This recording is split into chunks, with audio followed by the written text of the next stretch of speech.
Welcome to Artscape. I'm your host, Bill Harris, and we have a great show for you today. With us is artist Elizabeth Seaver, and you're the only artist that's ever going to be on this show that I took classes from, and you also took classes from me. That's right, that's right. I don't see that ever changing. I haven't taken any other classes from anybody else. So tell us how you got started as an artist, sort of your earliest memories of being an artist, and how you got to this point. Well, I always drew and played around with drawing and that sort of thing.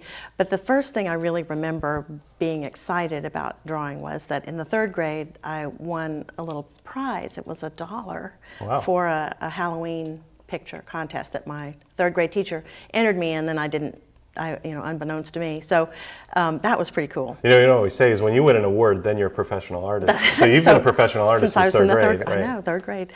And then high school, I did an art class, and I got to play around with some clay, and I did some sculptural things. The teacher was not super inspirational, but I did get to do that, and she didn't get in my way, which I appreciated. Right. So, and then my college years, I did some art history classes, but my major was government.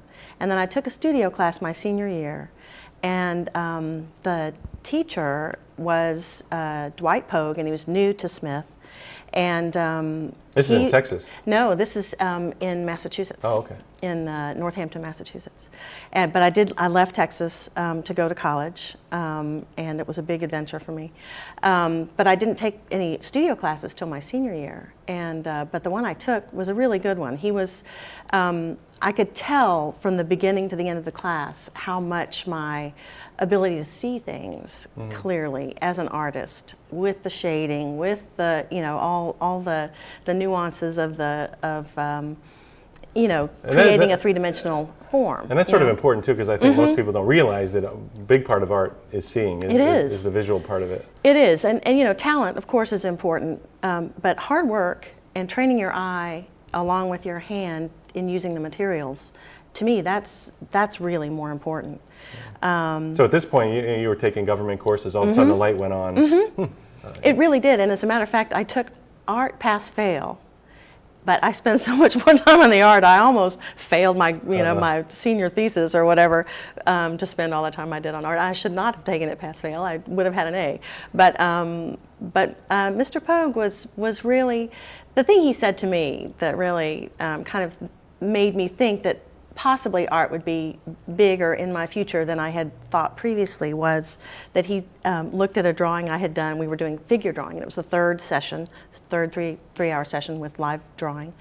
And he came up behind me and said, "Well, what are you going to be doing this summer, Elizabeth? Exhibiting at the Met?" Which was, I knew he was joking and teasing, but I knew how much my drawing and my skill had improved in that year, and that's sort of what he was saying to me. But that it was exciting to hear that kind of a thing from him. I think it's amazing how much impact teachers have on students. You hear that all the time, bad or good. Somebody give a good input to an artist, or bad too, where teachers have said, we probably shouldn't do this, and they listen and don't do it. And a lot of people I teach now are coming out of a place like that. They had originally been very excited about art. They have a terrible experience, either in art school or, parents have been really hard on them. It's funny, I hear that all the time because we both teach, and that's very, very common. It is. Even if it was 20 years ago, they'll say, I had a bad 50 experience. Years ago. I know. My teacher said I wasn't very good at this, I should put it down. It's funny how we would listen to that. Oh yeah, because it happens at a really formative time. Yeah. It's a time when really there's so much possibility out there for the young person, and they're not that sure of where they ought to go, and so they're listening to the people around them. Right. And closing that door is pretty harsh sometimes. Yeah. So now you get out of college. And I'm teaching school because I got out of school with a government degree and didn't know what I was going to do with it. But there was a job available at my church's school, and so I'm teaching second grade. Poor. I mean, no money, right? So you go back to Texas? I go back to Texas. You're from Austin, right? I'm from Houston. Houston, okay. And so I left the Northeast and went back home because I had no money. Did I say that before? And so I did get this job, and since I didn't have a whole lot of extra income, I started making block prints and taught myself how to do that in order to create. It was back in the old days when we used to write letters and notes and cards all the time. Oh, wow. You know, I know, before email and stuff. Right. So I was creating, because that was something I could do relatively cheaply for fun. And block prints are, we'll talk about them a little bit more later, but that's where you take a block, either linoleum, wood, and you carve it out, run some ink on it, lay the paper on it, press it. And there's all kinds of printing, but block printing is the kind I know, and it's also called relief printing. Right. So back then you're a school teacher, you're doing a little block printing on the side. And giving things away, you know, Right. making stationery sets and giving them away. You know, I don't think that's a bad thing. I think for young artists, just to be producing is the important thing. I think giving it away, you know, it's not great, but I don't think it's an awful thing. No, and when you're first starting out, you know, how great is the stuff that you're doing? You know, Right. You know, if you can give it away, you're lucky. But so that, yeah, that was a really good way to get started, and I just kept doing that. Had kids, kept working on the block printing because it was something I could kind of put up high, put away, you know, look at a little while, and then go back to being a mom. So that was an easy thing to do. Right. So now you have 2 kids. How'd you up into Virginia? My husband transferred here for work. So he actually was going to work in downtown Fredericksburg, which was great, and leaving the big city where we were driving all day long to get to places, and getting to a small town where you know, just felt like a good place to raise kids. Right. And as it happened, you know, there was a really thriving art community here. And What year would this have been about? it was about 2000. Okay. And so I had a way to plug into that, which So I up never to that point, found. you're still teaching, and then when you moved to Virginia, you maybe put the teaching aside. Yeah, and you know, Trace's job was enough, and the kids kept me busy enough that I just really didn't have to work outside the home. Now at this point, you become, am I right, one of the founding members of Brushstrokes? Right. Yep. But Brushstrokes is a co-op. That's right. Which I don't know if explain to people exactly what that is. It was a group of artists who actually we got together really on the fly, beginning of the week. We were going to open on that first Friday because we ended up having the space available with a short-term lease. And so, you know, this is fun. We're just going to do it for a few months, you know, let's put on a show. And what year was that about? That was 2004. Okay. Spring of 2004. And just to say that Brushstrokes is still thriving. It's still and there. That's 7 years later. We're going to take a quick break. When we come back, we're going to talk to Elizabeth about some of her beautiful pieces that she brought in today. We'll be right back with Artscape.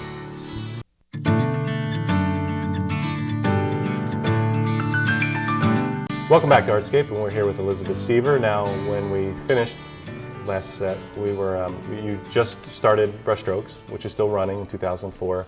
You were there for a few years. I was there probably 2.5 years. Okay. Yeah, 2 years, something And like that. then you decided to jump over to Liberty Town. I did. I did both for a little while, and I was in charge of the hanging committee there and on the governing, you know, board, and it just got to be too much, and so. Which had to be a little hard to leave Brushstrokes because you were a founding member. It was sort of your baby. It was very hard. But the thing about a co-op is it's always changing. You know, each new member brings something to it that wasn't there before, and so it's a very sort of fluid organization. So I knew they'd do fine without me. Right, but, right. Yeah. So now you jump over to Liberty Town, which is a totally different animal. It's you rent a little studio space, and I know when you first came in there, you shared it with another artist. I did. You did that for about 2 years. Let's see, about 1.5 years. Okay. And then I knew there was going to be a change up front. We usually at Liberty Town have an artist in residence. Right. And that's now up to that point. Explain what artist in residence is there. It's a position. A lot of art centers have them. That is a support to a beginning artist, a new artist, and often it's a place to work as well as a small stipend in order to support the work that they're doing. And then they get to, at Liberty Town, we get to sell our work. And, right. In some ways, you get a free studio. You do. With having to work there a little bit, and you get a nice spot right as you walk in there. But you also work there as well. So you're working there, as a supporting the center too. Right. And now up until that point, you were the very first painter to become an artist in residence there, because Liberty Town is sort of focused around pottery, even though there's dozens of painters in there.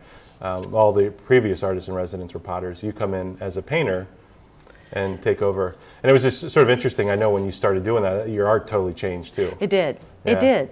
Now wait a minute. This is interesting because at some point, you're being a professional artist. You're out there you know, up to that point, you were teaching, raising your kids. Now, at some point, you decided, you know what, I'm going to make a go at this. And I really did. Probably early in the decade, you know, 2001, 2002, I knew that I wanted to grow make a business out of it, you know, grow my art. And, you know, brushstrokes gave me a chance to start. And then I knew Liberty Town was, you know, I think it's the best place in town to be and work. And I knew that my growth would continue there just because I was going to spend, you know, as much time as I possibly could. Not quite full time, but close. Right. And with Artist in Residence, I definitely was there, you know, a lot. So I was painting every day, and that's what it takes to grow. It's just to paint and paint and paint. And then to finally find that thing that you should be painting, or, you know, that group of things you should be painting. You know, as a beginning artist, you try lots of different things. And, you know, if you're lucky, or at least for me, I've taken a bit of everything I've done and taken it with me into each set of work I've done. Right. And but the birds came first. Yeah, I was going to say, at some point, you know, birds. Yes. Just sort of, it must have just sort of clicked with you that, hey, birds, I really enjoy working with birds. Yes.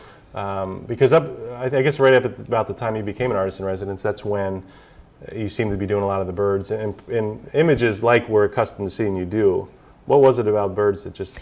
Well, my family they've always been big bird watchers. And so, and when I finally began to watch birds, probably in the early 90s, it's their behavior that really makes me see them in the trees.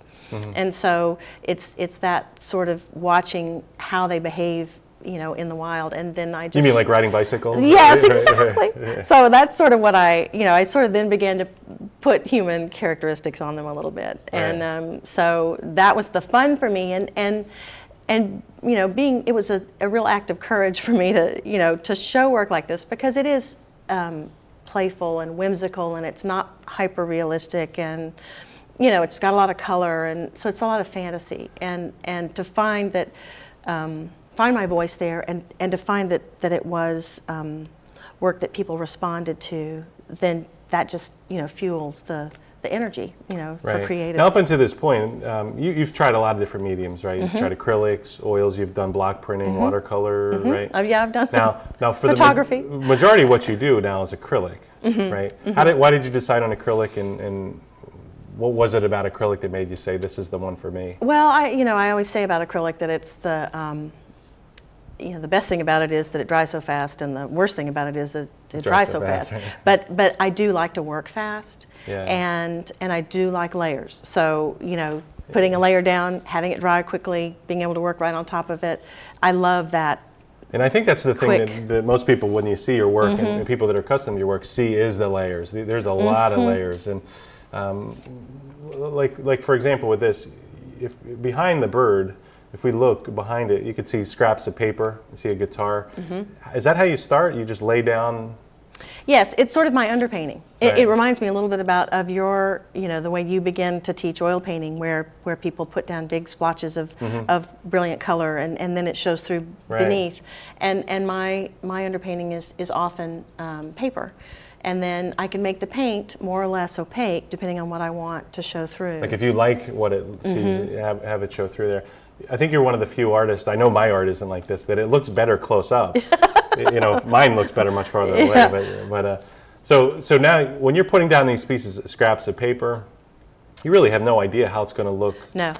Sometimes I start with a specific idea in mind. The painting behind me, the big bird there, I found those enormous eyes in an ad, and so I wanted to feature those in a bird's tail. Okay. So sometimes I do start with a piece of paper, but a lot of times it's very random, because if I get stuck on the paper part, then it's, you know, it'll hold me up in terms of finishing the piece. So that often is very random. Well, let's say this. Let's say, how exactly does this work? You're at home, you have an idea, I'm going to do a bird on a bicycle.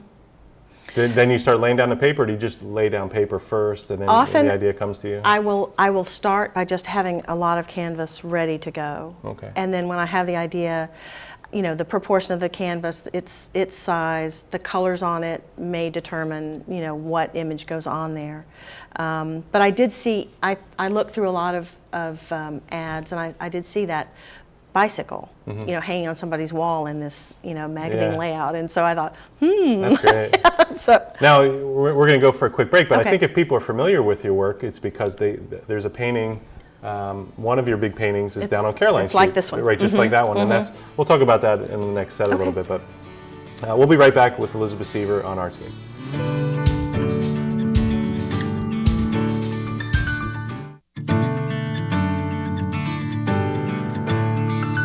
Welcome back to Artscape, and I'm here with Elizabeth Seaver, and we talked briefly about your birds. Now, there's been a shift in your work of recently, in the last year, to, I almost want to say, darker, more earthy, almost cutouts of a sectional of ground with like the radishes here. Tell us what's going on now. Well, it actually has been less than a year. It sort of coincided with leaving the artist in residence position. In a way, as great as it was to be artist in residence, it meant that I had to be very interruptible. And so getting into a new studio meant that I had long stretches of time where I could move from one piece to the next. And so this new series... And let's just say you didn't leave Liberty Town. You still have a studio at Liberty Town. You're just not the artist in residence there anymore. Exactly. Thank you for pointing that out. Yes, it's so, and actually one thing people don't know about me is I started a degree in anthropology and archaeology in particular. That was art and archaeology were both things I was really interested in as a child.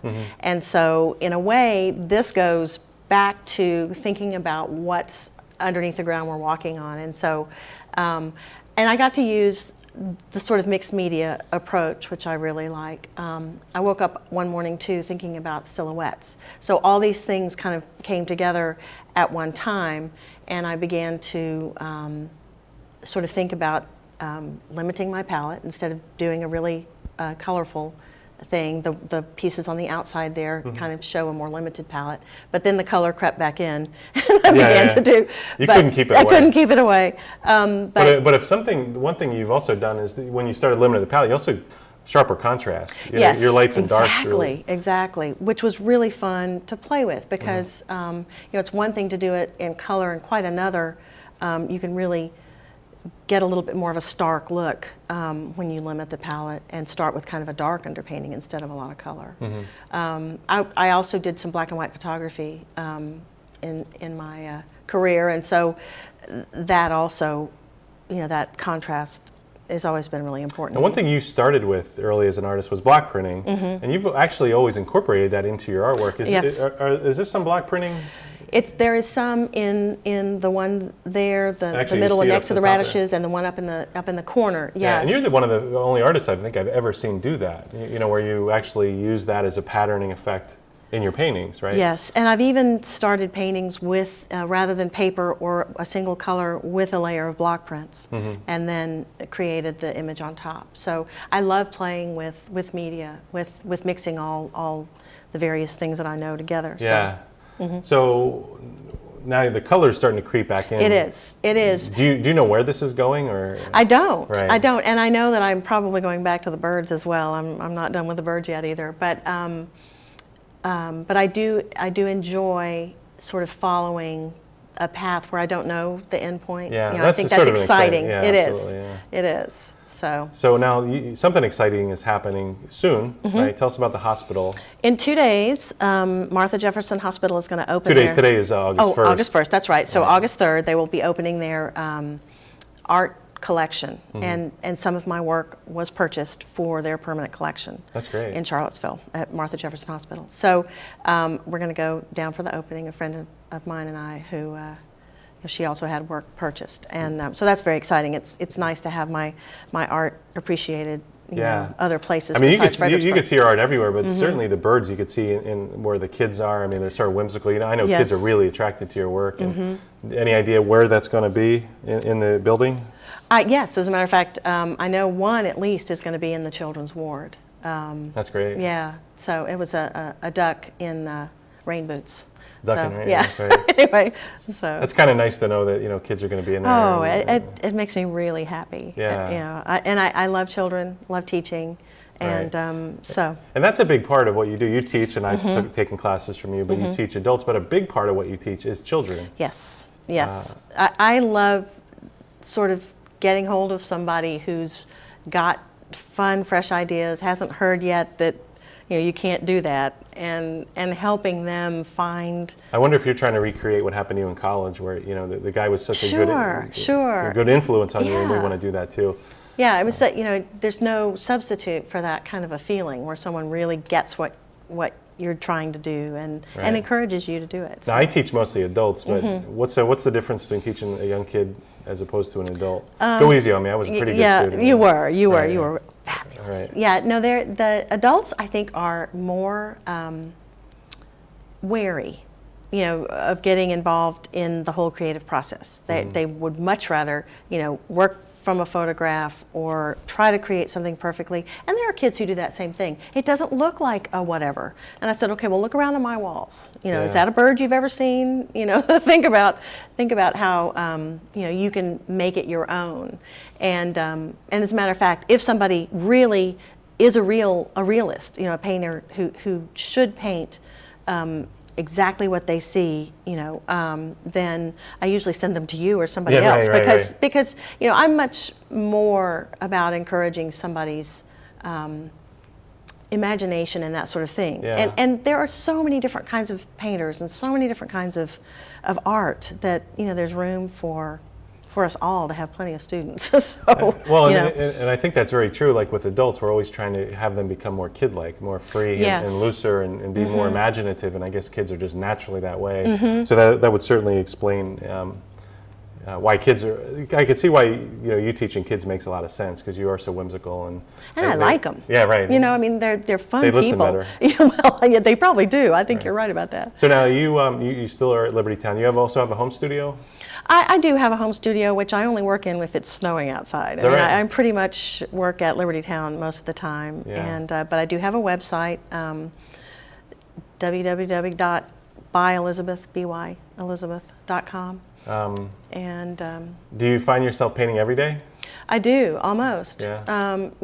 It's not all day, but it's, I try to stay connected with it because the longer I stay away, the harder it is to come back. So it's just, good to keep my hand in, even if I just do a couple of strokes. I think most people that are artists, like ourselves, we do it all the time. We can't get away from it. Yeah. Yeah. It's hard to not do it. That's my job. Right. I really feel like it's my job. It's my calling. It's I'm lucky to do something and be successful at something that I really love doing. Yeah. So, lucky people. Yeah, I was going to say, what do you think the best part of being an artist is?